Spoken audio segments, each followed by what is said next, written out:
Hey, it's Bill Simmons from the Bill Simmons Podcast here to tell you about Michelob Ultra Courtside. It's getting fans closer to the NBA with a chance to win prizes like courtside seats, a trip to All-Star Weekend, and much more. Check it out at MichelobUltra.com/courtside. Michelob Ultra Superior Access, Courtside 24-25 sweepstakes, no purchase necessary. Open to U.S. residents 21 and up. Begins on October 1st, 2024, ends July 1st, 2025. Multiple entry periods. Visit MichelobUltra.com/courtside for free entry deadlines, and official rules. Message and data rates may apply. Void where prohibited. This episode is brought to you by Nerds Gummy Clusters, the sweet treat that always elevates the vibe. With a sweet gummy surrounded with tangy, crunchy nerds, every bite of Nerds Gummy Clusters brings you a whole new world of flavor. Whether it's game night, on the way to a concert, or kicking back with your crew, unleash your senses with Nerds Gummy Clusters.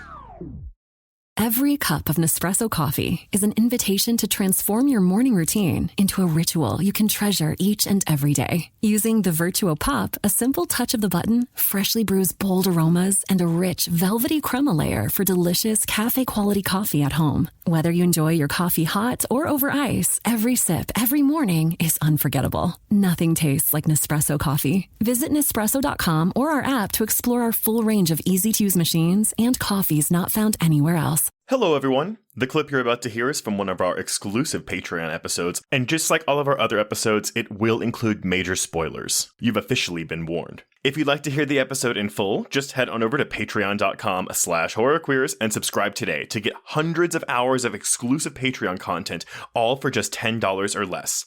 Without further ado, here is your Patreon clip.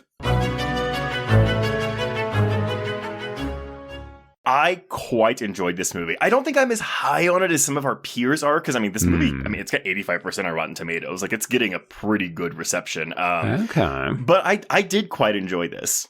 All right. So I take that means you're recommending it. I am. I'm waffling between a 3 and a 3.5. It's kind of one of those things where the longer I sat with it, the more I was like, okay, it's probably more of a 3, but I was kind of just in such a good mood when I walked out of the theater. Right. Which, admittedly, y'all, just a heads up, like, if you put You Can't Hurry Love in a movie, like, I'm just immediately, like, 1 star. Like I add a star to your score right there. Oh, I thought you meant, like, 1 star. I'm not going any higher. Fuck you. Yeah, sorry. Yeah, you've won me over. I love that song so much. So when that played over the credits, I was like dancing on my way out the theater. Oh, it's very cute. Yes. But what about you, Joe?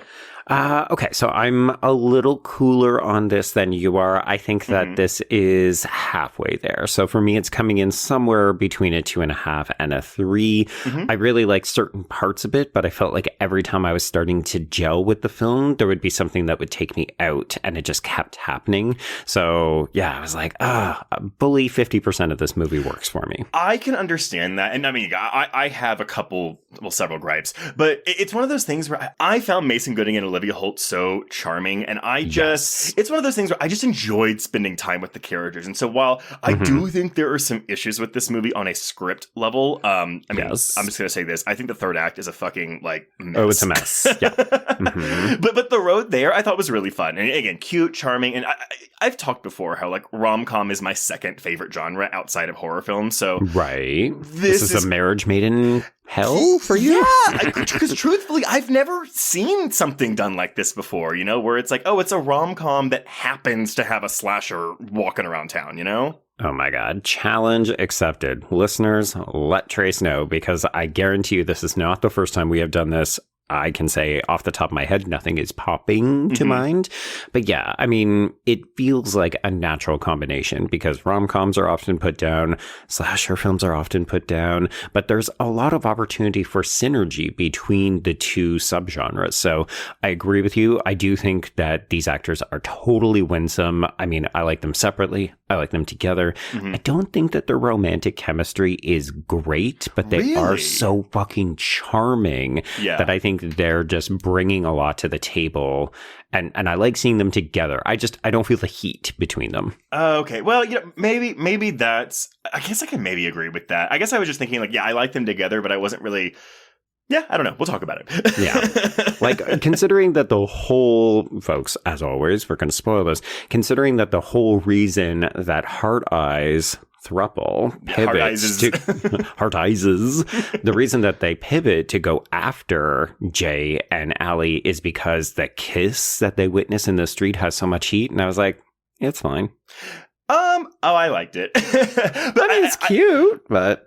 Though, I do feel like there are times where the genres are at war with each other because this is, as we said, like it's very much more of a rom-com than a slasher film. And so because of that, there's a surprisingly low body count in this movie. Yes. At least when it comes to characters that we know that have names in. Exactly. So I get that that's why we have the drive-in massacre at the end, just to add some bodies, and also the police station massacre. But I'm just kind of like, but those, like, Devon Sawa's not a character in this movie. Like, no one else in this movie that dies is a character. So I was a little surprised, like, we don't kill the BFF Monica or the ex-boyfriend or something. You know, I'm surprised we don't do that. More stakes required, or we needed to give some of these supporting cast members a little bit more meat so that when they do die, we actually care.